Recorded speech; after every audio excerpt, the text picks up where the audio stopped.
할렐루야. 우리 어제 정착 멘토링에 대해서 같이 나눴습니다. 새 가족이 교회 오면 잘 정착시켜야 된다. 우리 모두에게 하나님께서 보내주신 새 가족, 그리고 탕자가 왔을 때 그 새 가족을 잘 정착시킬 책임이 우리한테 있다. 하나님 아버지는 환영을 하시는데 탕자의 형이 코가 벌렁벌렁 할 정도로 화를 내서 그렇게 해서 탕자를 환영하지 않는 그런 모습을 우리가 봤는데, 우리가 하나님 아버지의 마음을 가지고 우리 다락방에 온 새 가족, 또 교회에 온 새 가족들을 잘 우리가 맞이하고 환영하자. 그래서 정착률이 많이 높아져야 되겠죠, 그죠? 하나님이 보내주신 영혼들이 우리의 공동체 또 교회에 와서 잘 정착할 수 있도록 그렇게 우리가 힘쓰자 그랬습니다. 그래서 몇 가지를 우리가 함께 나누었는데 어제 한 걸 잠깐 복습하고 오늘로 들어갑니다. 자, 먼저는 새 가족이 우리 다락방이나 아니면은 또 교회 왔을 때 아주 밝은 미소로 그들을 환영하고 맞이하자. 그래서 어떻게 미소를 지으라 그랬죠? 먼저는 윗니빨이 한 2mm 정도, 그러나 많이 보여도 좋다. 그 다음에 이 입꼬리는 최대한 귀에 가까이 붙여라. 그래서 카드 물고 연습도 해라 이랬습니다. 그 다음에 눈은 어떻게 한다고요? 눈썹은 약간 치켜뜨고, 그 다음에 이 양쪽 눈꼬리는 약간 떨어져라, 이렇게 말씀을 드렸습니다. 자, 그러면은 어제 여러분이 참 잘하셨는데, 자, 이제 옆 사람에게 다시 한번 오늘은 이렇게 인사를 합니다. 오늘 참 잘하셨습니다 하면서 미소를 어제 새 가족에게 하는 방식으로 하도록 하겠습니다. 자, 제가 시작하면은 오늘 참 잘하셨. 자, 시작. 오늘 참 잘하셨습니다. 아침 첫 시간이라 뭐 이렇게 좀 제대로 참 이렇게 웃어지지를 않네요. 다시 이제 이번에는 인사 안 한 분하고 합니다. 오늘 정말 잘 오셨습니다 하고 인사하겠습니다. 시작. 오늘 정말 잘 오셨습니다. 자, 이렇게 우리 새 가족을 아주 밝은 마음으로 맞아들이고, 그 다음에 또 뭐가 있어야 된다 그랬죠? 감동이 있어야 된다 그랬습니다. 그래서 여러분이 그 새 가족들에게 감동을 끼치는 그런 기존의 우리 성도들이 되시기를 간절히 바랍니다. 자, 감동을 끼치려면 일단 우리가 환경적으로도 참 감동적인 요소가 있어야 되겠고, 또 우리 한 사람 한 사람이 감동을 끼쳐야 됩니다. 그래서 여러 가지 감동을 끼칠 수가 있는데, 일단 다락방으로 들어오면 일단 마음이 열려야 되겠죠. 마음이 열려야 됩니다. 마음이 열리려면 제일 좋은 방법은 일단 입이 열려야 됩니다. 그래서 우리 교회에 사랑방이라 그랬죠. 우리 교회 사랑방에는 표가 있습니다. 매번 모일 때마다 하는 표인데 한번 따라 하실래요? 입이 열려야 마음이 열린다. 그래서 뭐 코밑이 열려야 마음이 열린다 이런 말도 있는데, 아무튼 입이 열려야 마음이 열린다. 입 여는 가장 좋은 방법은 일단 잘 먹어야 됩니다. 그래서 모일 때마다 잘 먹도록 그렇게 여러 가지 뭐 간식이라든지 다과라든지 이런 거를 준비하는 것이 참 좋겠습니다. 근데 교회에 오는 새 가족들도 그래요. 교회에 와서 영의 양식을 예배와 말씀을 통해서 받았지만, 그 다음에 이제 이들이 식당을 간다든지 또 교회의 모임과 또 다락방 모임에 갔을 때에 이렇게 잘 먹는 것은 참 중요합니다. 입이 열려야 마음이 열리니까요. 근데 먼저 잘 먹도록 하려면은요, 여러 가지 방법이 있지만 일단은 이제 차를 마시는 게 참 좋죠. 그래서 마시고 그 다음에 먹고. 근데 이게 작은 게 아니에요. 여기도 뭐라 그랬어요? 내 어린 양을 먹이라 그랬잖아요. 물론 이것은 영적인 영의 양식이지만 사람이 육을 입고 있기 때문에 육의 양식도 일단 잘 먹어야 됩니다. 사람이 그런 것 같아요. 그냥 뭐 처음부터 얘기를 하면은 서먹서먹한데, 일단 뭐 음식을 같이 나누고 먹으면은요, 그러면은 아주 대화가 잘 됩니다. 그래서 우리가 먼저 잘 먹도록. 근데 교회의 성도들이 예배를 마친 다음에 그 성도들이 교회에 얼마나 머물렀느냐를 보면은 그 교회의 미래를 알 수 있다, 이런 말이 있습니다. 그럼 교회 성장하게 아주 중요한 통계가 하나 또 있습니다. 어떤 통계냐면은 교회 성도가 교회를 와가지고 예배를 마치고 15분 이내에 대부분의 성도가 사라진다. 그 교회는 반드시 정체되게 돼 있다. 이런 통계가 있습니다. 그러니까 예배 마치고 15분 이내에 성도들이 다 교회를 떠나면 안 된다. 그럼 어떻게 하면 돼요? 교회가 정체되지 않으려면은 15분 이상 성도들이 많이 머물러 있도록 해야 됩니다. 그러면 어떻게 하는 방법이 좋은가? 저는 미국에서 제가 공부를 할 때에 세들백 교회가 가까이 있었어요. 그래서 그 교회를 많이 연구를 했습니다. 10년 이상을 연구했죠. 제가 그 교회에 대해서는 책을 썼어요. 현장에서 본 세들백 교회 해가지고 책을 써서 그 목회자들을 위해서 쓴 책인데, 그 책에도 제가 적어놨지만은 이 세들백 교회가 미국에서 아주 건강하게 그리고 30년 동안 계속해서 부흥해 가더라고요. 야, 도대체 이 비결이 뭔가 하고 연구를 해보니까 그 교회는 예배를 마친 다음에 성도들이 쫙 문 밖으로 나오잖아요. 그럼 그 앞에 교회 앞에 광장이 있는데 이 광장에다가 먹을 거를 계속 이렇게 전부 다 만들어놨어요. 뭐 별거는 아니에요. 거기에 이제 커피, 그 다음에 커피 안 좋아하는 사람 위해서는 오렌지 주스 이렇게 통으로 해놨더라고요. 그래서 이제 종이컵으로 그걸 마시고, 어떤 때는 피자도 주고 또 어떤 때는 뭐 도넛도 주고, 아무튼 간단히 먹을 수 있는 스낵 같은 거를 쫙 준비를 해놨어요. 그래서 성도들이 예배를 마친 다음에 그냥 가는 게 아니라 전부 그 광장에서 전부 이렇게 음료수하고 그 다음에 이렇게 스낵 같은 거를 먹는 거를 보았어요. 그런데 대화를 하면서 보니까 15분 이상 다 머물러 있는 거예요. 그렇구나. 성도들이 교회에 좀 오래 머물 수 있도록 하려면은 이렇게 음료 같은 게 참 중요하구나. 저는 거기서 그걸 배웠습니다. 그래서 우리 교회도 일부 예배 마친 다음에 성도들이 금방 가도 왜? 먹을 게 없으니까. 그래서 일부 예배는 일찍 드리잖아요. 우리 이제 1, 2, 3부 예배가 있는데 일부 예배를 일찍 오느라고 대부분 아침들을 안 드시고 오시더라고요. 그래서 일단 먹을 거를 준비해 놓으세요. 그랬더니 준비팀이요, 이 토스트기를 6대를 갖다 놨어요. 그럼 거기다가 계속, 이분들은 이제 2부, 3부 예배를 드니까 1부 때는 섬기는 거 아니에요?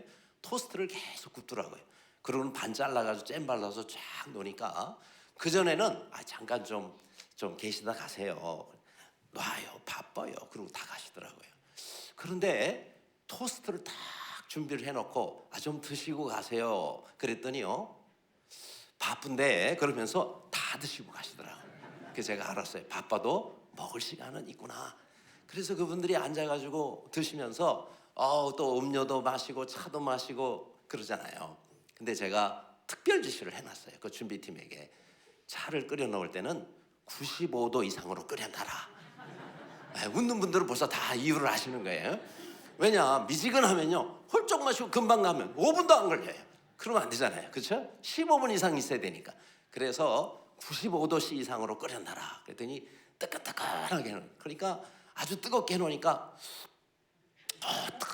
그러더니요 집에 빨리 못 가요. 왜? 아직 이게 식어서 이걸 마시려고 그러면 시간이 더 걸리는 거예요. 그래서 이걸 들고는 그러고는 이제 누군가 대화를 해야 될 거 아니에요. 저 집사님, 이건 지난주에 안 보이시더니 어떻게 된 거냐고. 그분도 뜨거워서 빨리 못 가고 있는 거예요. 그러더니 이제 우리 잠깐 앉아서 얘기하자고. 그러면서 이 뜨거운 거를 시켜서 드시면서 말이죠. 지난주에 우리 애가 교통사고가 나가지고 병원에 입원하느라고 제가 그런 일 있으면 좀 말씀을 하시지. 그 어느 병원이냐고, 또 어떻게 다쳤냐. 그러면서 대화를 해가지고요, 아주 풍성하게 교제하면서, 그러면서 성도들이 교회에 오래 머물러 있더라고요. 우리 공장을 사서 우리가 리모델링 했다고 어제 말씀드렸죠. 공장 지역에 우리 교회가 있다고. 그러니까 우리가 이제 일단 식당이 크잖아요. 그러니까 주일날 전부 교회 와가지고 그렇게 해서 이제 식사를 하고 그렇게 가는데, 항상 먹을 거, 이 먹을 거. 그래서 저는 목회는 목회라고 생각합니다. 잘 먹어야 돼. 일단 잘 먹어야 돼.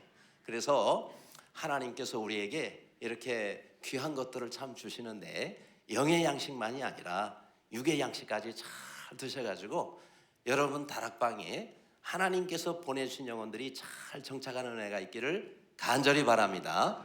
자, 이제 오늘은 여기에 내 어린 양을 먹이라 그랬습니다. 먹이라라는 얘기는 명령형이거든요. 먹였으면 좋겠다 그게 아니에요. 어린 양이 안 먹으면 어떻게 살겠어요? 그래서 잘 먹어야 됩니다.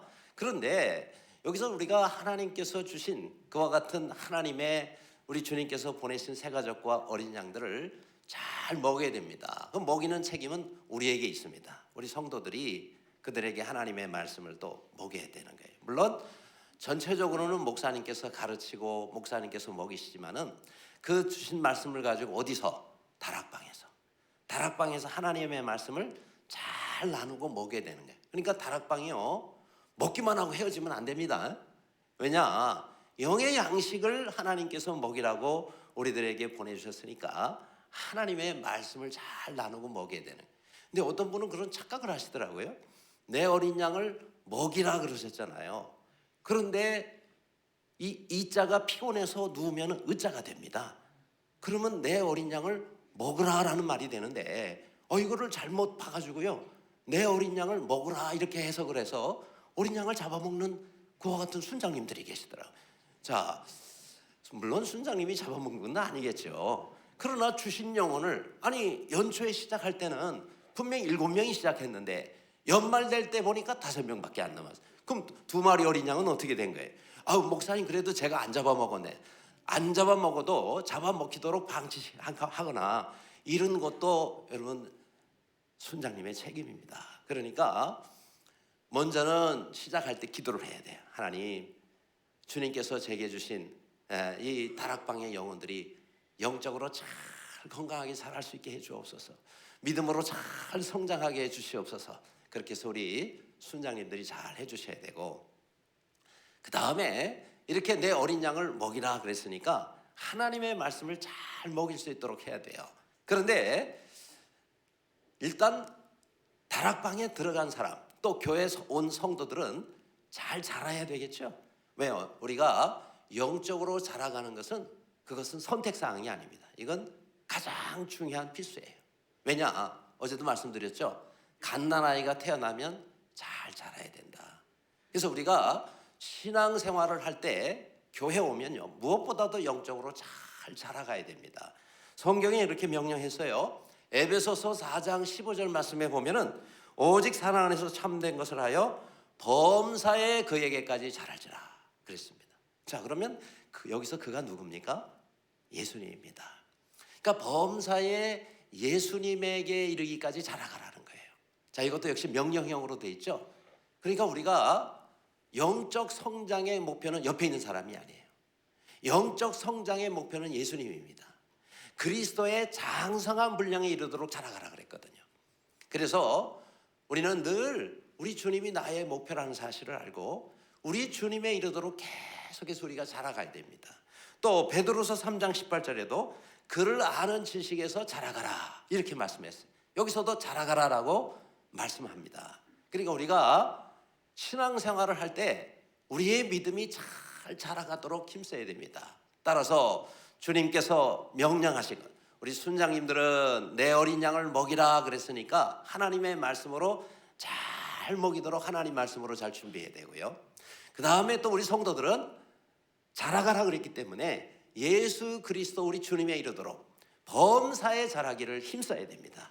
그래서 우리가 올 한 해 동안에는 우리가 영적으로 잘 성장하고 믿음으로 자라가는 모두가 되시기를 간절히 바랍니다. 자, 우리 옆 사람에게 이렇게 인사하겠습니다. 올 한 해 동안에는 잘 자라갑시다. 시작. 올 한 해 동안에는 잘 자라갑시다. 자, 그러면 우리의 영적 성장을 위한 센터가 어디냐? 바로 다락방입니다.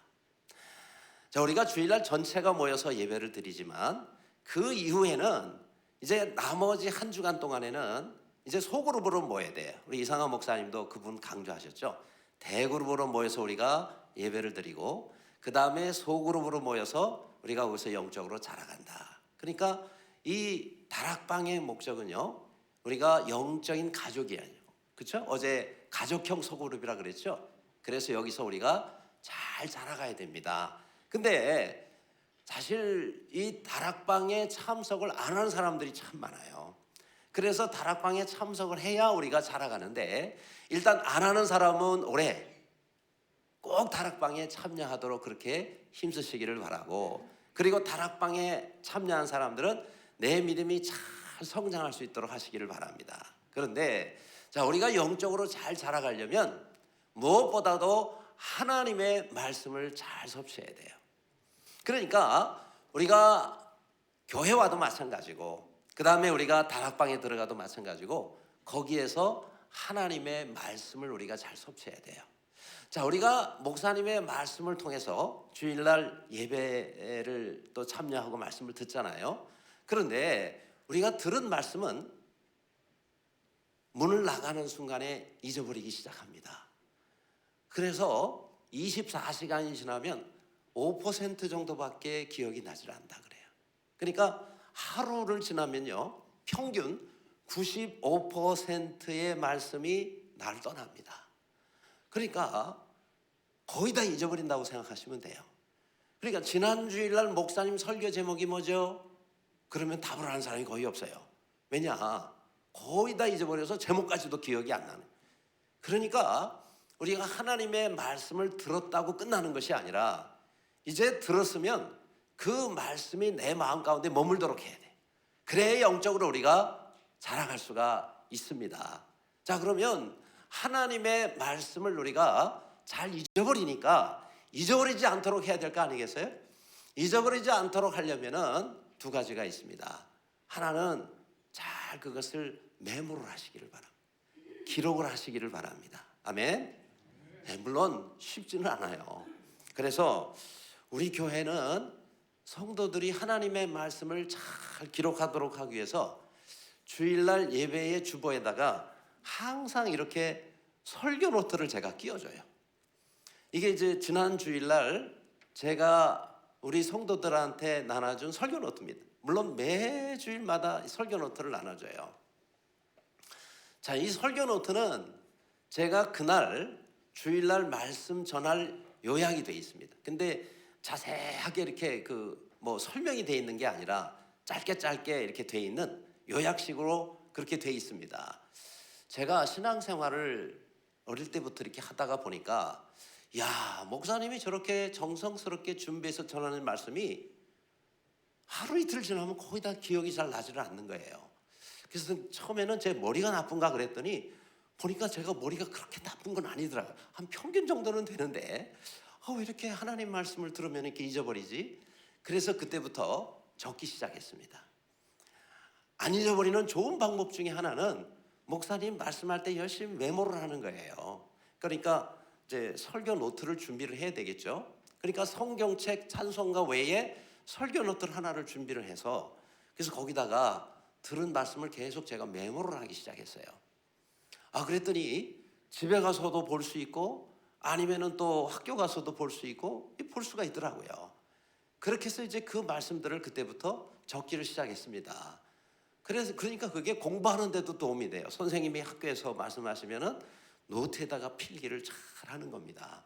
그럼 나중에 시험 볼 때 열심히 노트한 거를 보고 그리고 준비하면 되잖아요. 신앙생활도 그렇게 하니까 저는 많이 도움이 됐어요. 그렇구나. 메모를 잘해야 되겠구나. 그런데 제가 미국의 세들백 교회를 연구했다 그랬잖아요. 그 교회를 보니까 거기도 가니까 주일날 설교 노트가 주보에 항상 껴있는 거예요. 지금도 그래요. 그래서 거기다가 거기 이제 중간중간 이렇게 밑줄이 돼 있어가지고 거기다가 중요한 단어를 넣으면은 이 설교 한 편이 거기 이제 앞뒤로 돼 있더라고요. 그렇게 해서 일주일 내내 이걸 가지고 묵상하고 그 다음에 다락방에서 이렇게 나누는데 아주 도움이 된다는 거예요. 그래서 저도 제가 개척하면서부터 설교 노트를 매주마다 넣기 시작했습니다. 그래서 우리는 수요일 날도 설교 노트가 나오고요. 그 다음에 토요 새벽 우리도 연합 예배를 드리는데 토요일 새벽에도, 그러니까 공예배가 3번이에요. 주일 낮 예배, 수요 예배, 토요 새벽 연합 예배 3번 항상 설교 노트가 있어요. 그래서 적어 놓으라는 거죠. 근데 이제 주일 날은 이렇게 제가 준비를 해가지고 여기다가 적도록 그렇게 하는데, 물론 중간중간에 가로가 하나씩 있습니다. 왜 가로를 넣느냐? 설교를 하면서 보니까 저 혼자 열심히 설교하는데 성도들은 가만히 앉아 계시더라. 너무 억울해요. 왜냐? 아니, 나는 이렇게 고생해서 서서 설교를 하는데 앉아가지고 가만히 있는 게 너무 저는 억울해서, 그래서 중요한 단어 하나라도 좀 적어놓는 수고를 하시라. 그래서 중간중간에 가로를 넣어놨습니다. 그렇게 이제 성도들이 중요한 단어를 가로를 넣으니까 적으면서 이제 기억이 되는 거예요. 적으면서. 그리고 옆에다가 이렇게 메모를 하니까, 그러니까 설교를 이렇게 옆에다가 적잖아요.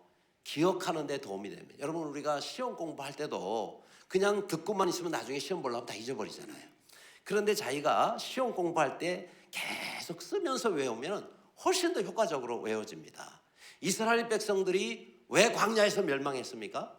저들이 여호와를 잊은지라 그랬어요. 잊어버렸기 때문에. 그래서 우리가 잊지 않도록 하려면 하나님의 말씀을 자꾸 메모하는 거예요. 그래서 우리 교회 성도들은요, 새벽에도 메모하는 사람들이 많습니다. 제가 자꾸 이제 적는 거를 강조하니까 열심히 메모를 해요. 그렇게 해서 그 말씀을 가지고 같이 나누는 거예요. 어디서? 다락방에서. 그죠? 그러니까 우리가 다락방에서는 뭘 나눠요? 하나님의 말씀을 나눕니다. 물론 뭐 기도 제목도 나누고 감사한 일도 나누고 많은 걸 나누지만은 우리 다락방에서 제일 중요하게 나눠야 될 것은 하나님의 말씀입니다. 근데 우리는 주일 낮 예배 마치고 그 다음에 점심 때 우동을 먹고 전 교인이 앉아서 전부, 우리는 사랑방에서 모임을 갖는다 그랬죠. 모일 때에 전부 이걸 꺼내요. 오전에 들었던 하나님의 말씀, 그리고 자기 거기다가 메모를 해놨잖아요. 예화까지 다 이렇게 메모를 합니다. 왜냐하면 나눠야 되니까. 그러면 여기 있는 걸 가지고 나누는데 바로 이 뒷면입니다. 이 뒷면이, 그러니까 앞면은 제 설교 노트고 이 뒷면은 우리 교회는 사랑방이라고 그랬죠. 사랑방 나눔 노트예요. 그러니까 우리 온사랑교회를 하면은 다락방 그런 나눔 노트가 되겠죠. 그렇게 해서 여기에 문제가 있어서 제 설교를 가지고 나눕니다. 우리 온사랑교회도 보니까 담임 목사님 설교를 가지고 이렇게 나누시는 것 같아요. 그러니까 목사님 설교 들었으면 잊어버리라고 말씀하신 게 아니잖아요. 일주일 내내 이 말씀 붙잡고 살라고 주신 말씀 아니겠어요?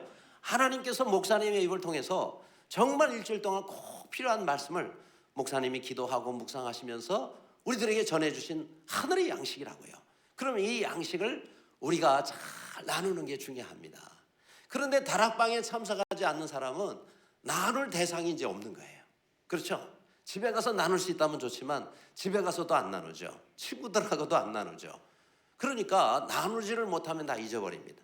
그러니까 사단이 하나님께서 주신 말씀을 다 집어가는 거예요. 그렇죠? 그러니까 밭의 종류 4종류가 있죠. 길가밭, 그 다음에 돌짝밭, 그리고 가시떨기밭, 옥토밭. 그런데 우리가 길가밭이나 가시떨기에 있는 밭이나 열매를 맺지 못하지 않습니까? 그 중에 하나가 사단이 와서 말씀을 빼가는 거예요. 그러니까 이 말씀이 내 속에 그대로 담겨 있고 더 깊이 뿌리를 내리고 심겨지기 위해서는 뭐예요? 나눠야 됩니다. 하나님의 말씀을 우리가 들었잖아요. 이 들은 말씀은 나눌 때 내 것이 돼요. 나누지 않으면 잊어버립니다. 없어집니다. 그래서 나누는 환경, 이게 바로 소그룹 환경이고 여러분의 다락방입니다. 그러니까 이 다락방에서 하나님의 말씀을 나눠야 되는데 그냥 나누라 그러면 이것도 막연하잖아요. 그래서 여기에 나눔 노트가 있어요. 그래서 여러분의 우리 온사랑교회 홈페이지 들어가가지고 여러분의 나눔 노트들 보니까 너무너무 감사하더라고요. 참 나눠보라 이렇게 돼 있어요. 나누는 거예요. 자, 이 나눌 때 내 것이 됩니다. 그리고 나눌 때 적용이 이루어집니다. 적용이 돼야 내 믿음이 변합니다. 성장이 되는 거예요. 여러분, 아주 세계적으로 아주 유명한 조시 맥도웰이라는 분이 있어요. 이분은 세계 최고의 기독교 변증학자입니다. 한국에 이분이 두 번 오셨어요. 그런데 이분이 전 세계 교회를 연구하시는 분이에요.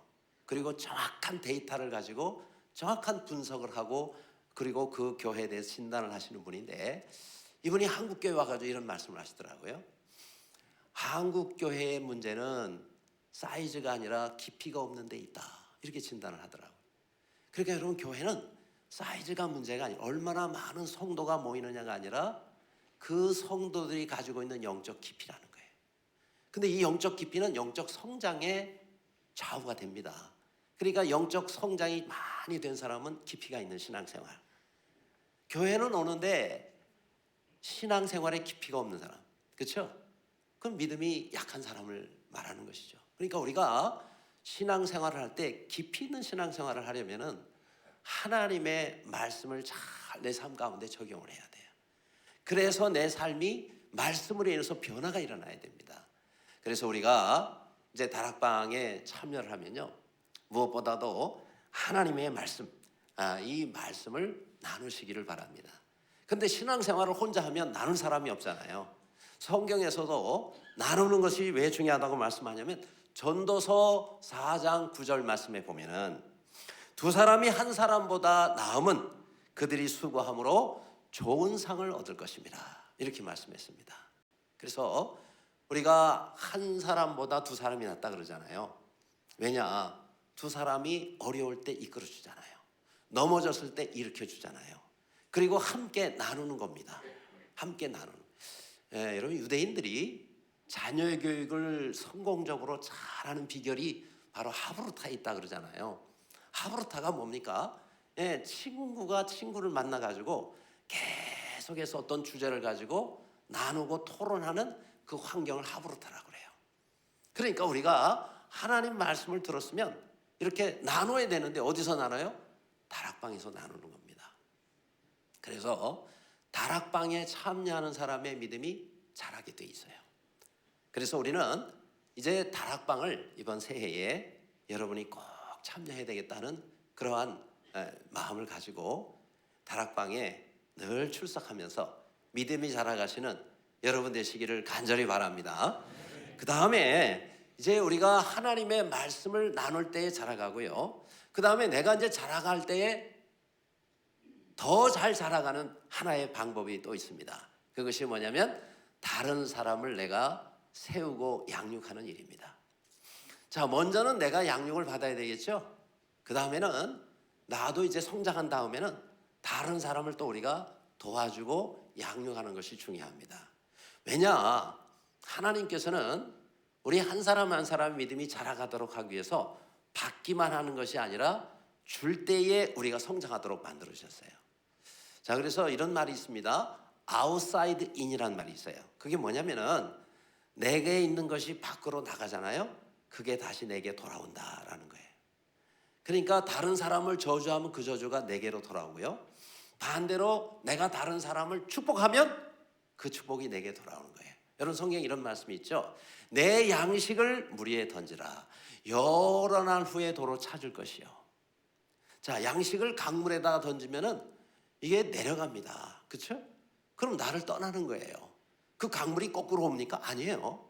내려가면 끝나는 거예요. 근데 저 밑에서 누군가가 아주 이 양식이 없어서 굶어 죽는 상태인 사람이 내가 물 위에 띄운 그 양식으로 말미암아 살았어요. 그거 먹고 살았어요. 그래서 그 사람이 열심히 노력을 해가지고 아주 잘 됐는데 내가 어려웠을 때에 누군지는 모르지만 내게 이렇게 양식을 보내준, 자, 그 사람의 은혜 때문에 내가 이렇게 살았다.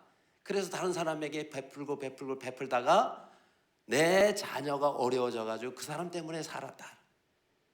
여러분, 이것은 성경의 말씀뿐만 아니라 고대 근동 지역에서 이것이 속담처럼 그렇게 나눠지는 말입니다.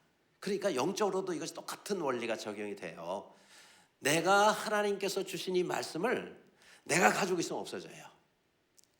그런데 이것을 다른 사람에게 내가 전하고 나누잖아요. 그러면 그 사람이 자라면서 나도 같이 자랍니다. 그러니까 우리가 하나님 말씀을 들었으면 자꾸 다락방에서 나누기를 힘써야 돼요. 우리 이제 학교 다닐 때 영어 공부를 많이 하잖아요. 근데 정말 어려운 게 이 언어 공부고 또 영어입니다. 저도 영어 때문에 참 고생을 많이 했는데, 제가 중고등부를 담당하는, 교회에서 중고등부를 담당하는 전도사 시절이었어요. 근데 거기 교사 선생님 가운데 여자 교사 선생님이 계셨는데, 이분이 정말 영어를 잘하는 거예요. 그분은 서울에 있는 모 여대의 영문과 수석으로 졸업을 했어요. 그래서 제가 한번 물어봤어요. 아니 우리 자매님은 어떻게 해서 그렇게 영어를 잘하냐고. 나중에 직장을 취직을 하는데 아주 좋은 직장에, 자기가 정말 가고 싶어하는 직장에 취직하는 것을 봤어요. 그래서 제가 질문을 하기를, 자매님 어떻게 해서 이렇게 영어를 잘하시게 됐냐 그랬더니 그분이 그러더라고요. 전도사님, 저는 처음부터 영어를 잘하지는 않았어요. 그 대학에 입학할 때는 중간 정도의 성적으로 입학을 했대요. 그런데 1학년 때 야학이라는 것을 하게 됐답니다. 야학 아시죠?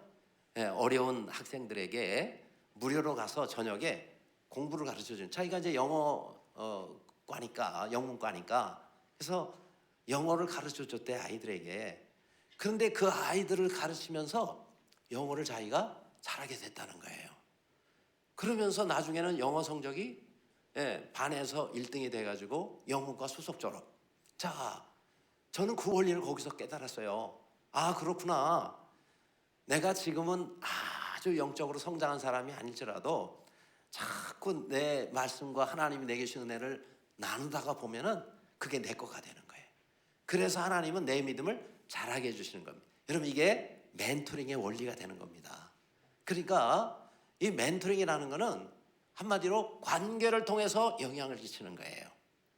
하나님은 그러니까 우리 스스로 성장하는 그런 신앙도 물론 있겠죠. 그러나 훨씬 어렵습니다. 몇 배의 힘이 더 들어요. 여러분, D.L. 무디에게 한 번은 교회 성도가 찾아왔습니다. 목사님, 제가요 정말 마음에 안 드는 성도가 교회에 있어서 나 교회 안 나가고 싶어요. 꼭 교회를 나가야 됩니까? 신앙생활 할 때? 교회를 안 나가면 안 됩니까? 이렇게 질문해요. 근데 D.L. 무디 목사님이 그랬대.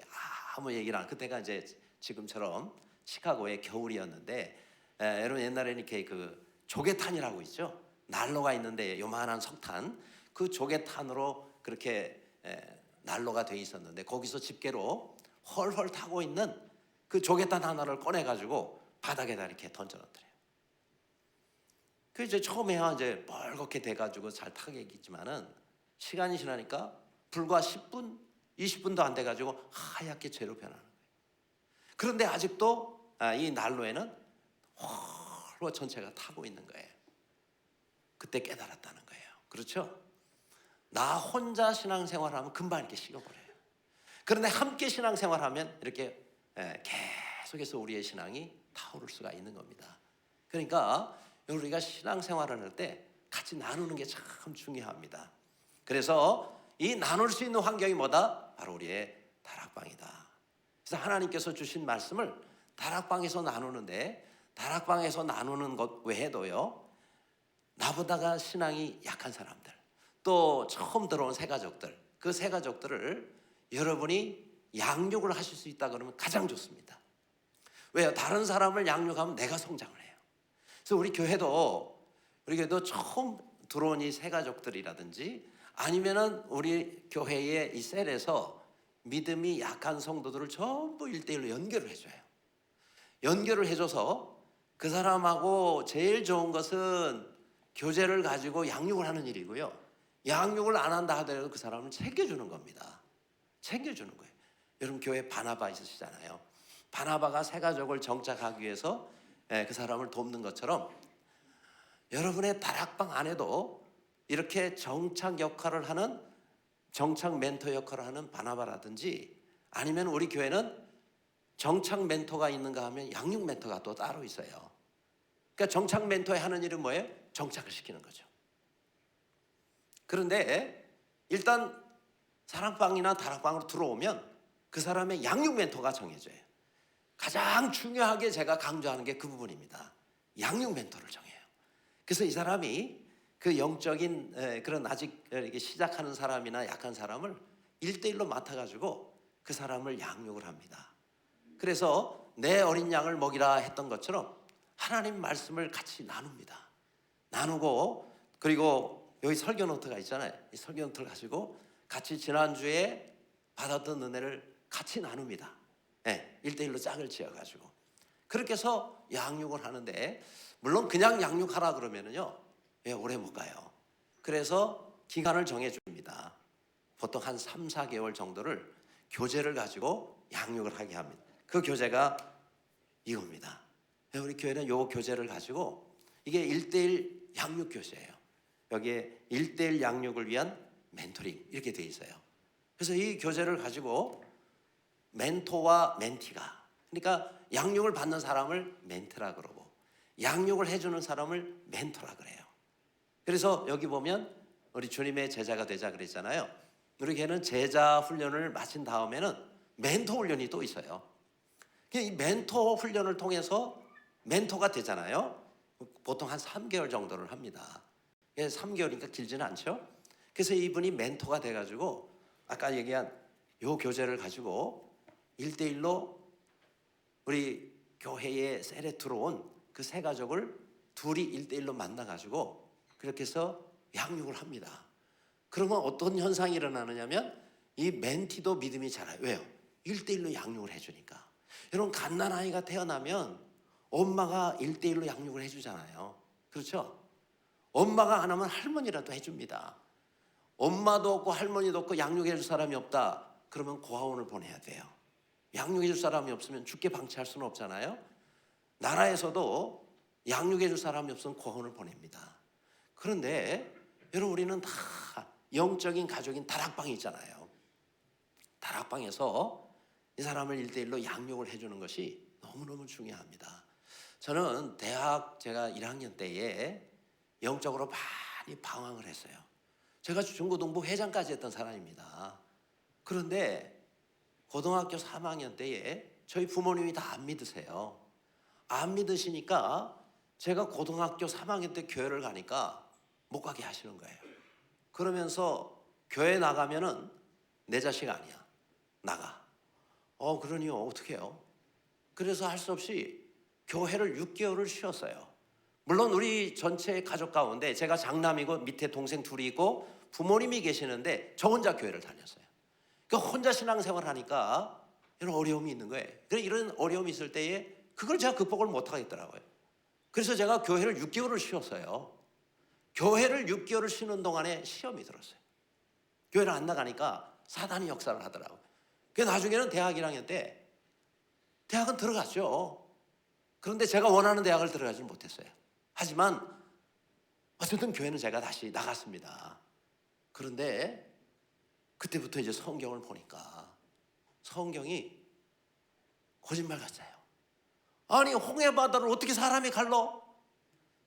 하나님이 살아계시다고? 하나님 살아계신 것조차, 그러니까 아주 믿음의 뿌리조차 이제 흔들리기 시작하는 거예요. 성경이 전부 거짓말 같아요. 죽은 사람을 살려? 에이, 말도 안 되는 소리. 그래서 제가 읽던 성경책에다가 거짓말이다 이렇게 써놓기까지 했어요. 시험이 단단히 들은 거죠. 그때부터 제가 기도합니다. 하나님 만나게 해주세요. 하나님 살아계시면 제발 저에게 좀 보여주세요. 근데 하나님 안 보여주시더라. 기도원을 갔어요. 기도원을 가가지고 하나님 살아계신 거 보여달라. 굴 속에 들어갔는데요, 이 정도 내가 간절히 기도하면 정말 하나님 살아계시다면 나타내 주시겠지. 그러고는 앞에 보면서 기도를 하다가 혹시 이 기도를 들으시고 하나님 앞에 나타나실 수 있을까? 그래서 눈을 안 계세요. 뒤에 계실지 모른다. 뒤에도 안 계세요. 양쪽 옆에다. 에이, 뭐야 이거, 하나님 안 나타나시잖아. 아무리 기도해도요, 하나님 안 보여주시더라고요. 그런데 제가 그랬어요. 하나님이 영이시라서 보이시지 않는다 그러면 제 눈에는 제가 보여달라고는 하지는 않겠습니다. 그러나 하나님이 살아계시다는 확실한 증거를 보여주세요. 그러면 제가 하나님을 이제 믿겠습니다. 하나님 그렇게 저에게 확신을 주신다면 저는 평생토록 제가 도시락 싸들고 다니면서 사람들에게 하나님을 증거하겠습니다. 그리고 주님을 위해서 제 평생을 드리겠습니다. 이렇게 약속을 했어요. 하나님께서 영적인 체험을 하게 해주셨고, 그것을 통해서 제가 하나님 확실히 살아계신다는 그와 같은 확증을 제가 얻게 됐습니다. 할렐루야. 그리고는 평생토록 제가 목사가 된 것도 하나님께 대한 서약이에요. 그래서 저는 80살 될 때까지 하나님 주님을 증거하면서 또 주님을 또한 가르치면서 그렇게 살겠습니다. 그렇게 해서 제가 이 주의 길을 걷게 된 겁니다. 그런데 제가 이렇게 대학 1학년 때 이렇게 방황하고 있을 때에 하나님께서 저에게 한 분을 보내주셨어요. 같은 대학에 저는 2학년 때 그 형은 3학년이었는데 그 형이 저에게 와가지고 저보고 구원 받았네요. 그래서 제가 구원 받았다 그랬죠. 그때는 제가 또 청년회 회장을 하고 있어요. 대학 2학년 때는 형년회 회장을 하고 있었을 때인데 청년 회장이 구원의 확신이 없다 그러면 안 되잖아요. 그래서 확신이 있다 그랬더니 어떻게 구원을 받았냐요. 그래서 제가 갑자기 어떻게 구원 받았냐 그래서 가만히 생각해 보니까 중학교 2학년 때 여름 수련회를 갔다가 마지막 날 밤에 막 울면서 기도하다가 잠시 정신을 잃었다 깨났는데 그때 구원 받은 것 같다 그랬죠. 그랬더니 그 형이 그러다. 아니 성경 어디에 여름 수련회 가가지고 밤새 울며 기도하다가 잠깐 정신 잃었다가 깨난 구원 만나니 어디 있느냐 그러더라고요. 하기야 그런 말이 성경에 있는 걸 저도 못 봤으니까 그건 구원이 그렇게 해서 구원이 아니라 구원은 하면서 그 형이 야 대학 3학년이요 얼마나 성경을 많이 알고 있는지 제 앞에서 말이죠 성경만 가지고 30여 군데의 말씀을 그 자리에서 찾으면서 여기 읽어봐 여기 읽어봐 또 여기 읽어봐. 이야 저는 그때 구원의 확신을 그 형을 통해서도 가졌지만 또 하나는 어떻게 대학 3학년 저렇게 성경을 많이 알고 있을까. 그래서 그때부터 열심히 그 형을 쫓아다니면서 그 형한테 양육을 받았어요. 그게 바로 멘토링이었더라고요. 그 당시에는 멘토링이란 말이 없었지만은 지금 생각해보면 그게 멘토링이에요. 그래서 저는 한 사람 한 사람을 교회에서 멘토가 정해져 가지고 이 양육하는 거를 굉장히 강조하고 그래서 저는 아예 개척할 때부터 우리 교회는 멘토링하는 교회다. 그래서 지금까지 전부 어느 새 가족들을 1대1로 그렇게 연결시켜서 양육을 그렇게 하고 있습니다. 그래서 우리 교회는 제가 정확한 통계는 내보진 않았지만은 아마 95% 이상이 전부 1대1로 양육받은 사람들이에요. 그 5%의 사람들은 교회를 거의 안 나오거나 왔다 갔다 하는 사람. 그런 분은 어떻게 할 수가 없어요. 왜? 교회를 잘 안 나오니까. 이런 몇 사람 빼놓고는 우리 교회는 1대1 양육을 받지 않은 사람이 없습니다. 지금 58기째 1대1 양육 과정, 그거를 우리는 OMC라고 그래요. 원투원 멘토링 클래스라 해서 1대1 양육반이라고 그럽니다. 반드시 이걸 하게 합니다. 여러분 새신자 양육의 원동력이라고 하는 책을 쓴 게리 쿠네 박사가 있습니다. 이분은요 이 책에서 뭐라고 얘기하냐면 자기가 그리스도인들을 평균적으로 연구를 해보니까 전 세계 그리스도인 연구를 해보니까 교회 안에서 1대1로 양육받은 사람이 1%밖에 안 된다. 저는 그 통계를 보고 정말 충격을 받았어요. 여러분 사람은 태어나면 99%가 개인 양육을 받습니다. 엄마나 할머니한테 그죠? 안 되면 고아원에라도 간다. 1% 정도만이 부모에게 직접 양육을 못 받는 거죠.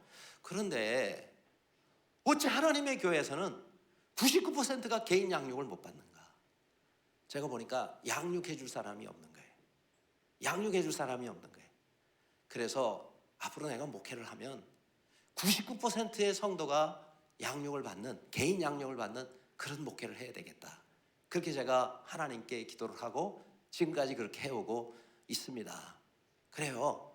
우리 하나님께서는 우리 성도 한 사람 한 사람이 다른 사람을 세워주고 양육하기를 원해요. 왜요? 그렇게 해야 내 믿음도 자라고 그 사람 믿음도 자라가기 때문에 그렇습니다.